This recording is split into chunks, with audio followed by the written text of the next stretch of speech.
In the midst of the bloodiest war the world had ever seen, a different kind of soldier fought a different kind of battle. They weren't storming beaches or taking hills. They were saving cathedrals, protecting paintings, risking their lives for sculptures, manuscripts, frescoes. Because if Hitler couldn't own the world, he wanted to erase its soul. This is the true story of the Monuments Men. The unlikely heroes who raced against time to rescue 5 million pieces of humanity from the fires of war. World War II was more than a military conflict. It was a cultural catastrophe. As Nazi Germany swept across Europe, they looted museums, libraries, churches, and private homes. Priceless treasures, from Da Vinci to Vermeer, Michelangelo to Rembrandt, were stolen. Not just for wealth or aesthetics, but for power. Adolf Hitler had a vision. He wanted to build a Führer museum in Linz, Austria, a sprawling shrine to German greatness and art. But the irony? Much of that art didn't come from Germany at all. It came from the very countries he was invading. And while Hitler collected, his henchmen destroyed. Jewish collectors were stripped of their heritage. Entire libraries were burned, temples defiled, altarpieces shattered. Art was no longer a reflection of the human spirit, it was a target. And so in 1943, as the war turned in the Allies' favor, a new mission began. A mission not to take life, but to save culture. The Monuments, Fine Arts and Archives Program, or MFAA, was born from an idea in the minds of a few scholars, curators, and museum directors in Britain and the United States. Among them was George Stout, a conservator from Harvard's Fogg Museum. Stout wasn't a soldier, but he understood war's collateral damage, especially to culture. He and others convinced President Roosevelt and General Eisenhower that protecting Europe's cultural heritage was a military priority. The result? A ragtag band of art historians, architects, archaeologists, and scholars were given military uniforms and sent to the front lines.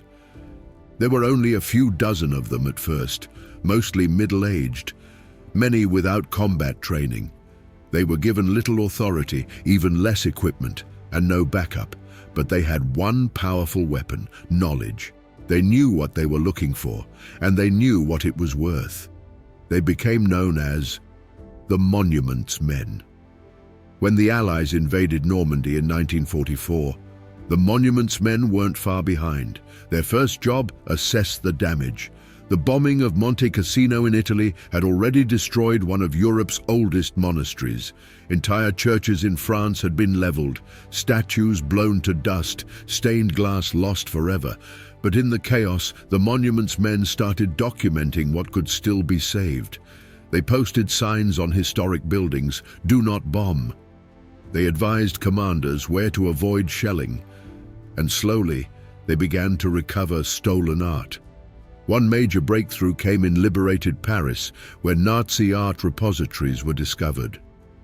Paintings by Monet, Cézanne, and Renoir, many stolen from Jewish families, were found hidden in basements and behind false walls.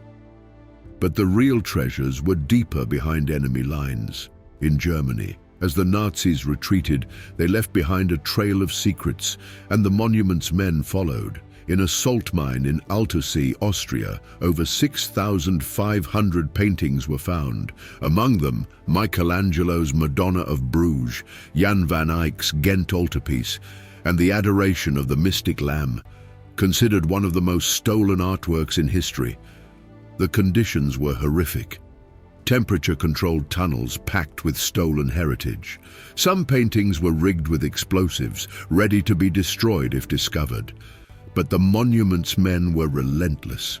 George Stout, James Rorimer, Robert Posey, and others risked their lives, racing against time and the Nazis to secure these works before they could be lost forever. They found another cache in Merkers, Germany.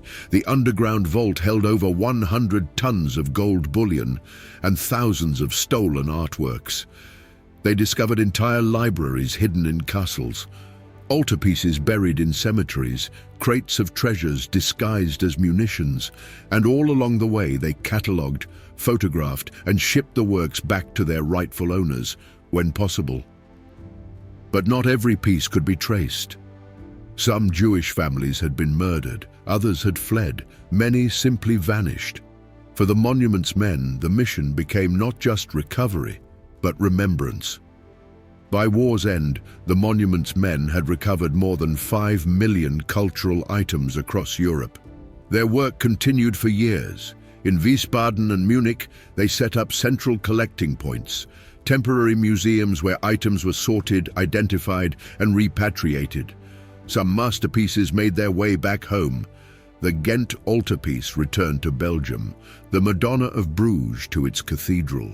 Jewish religious items, Torahs, scrolls, menorahs, returned to synagogues or preserved in museums to tell their stories, but many pieces never went back.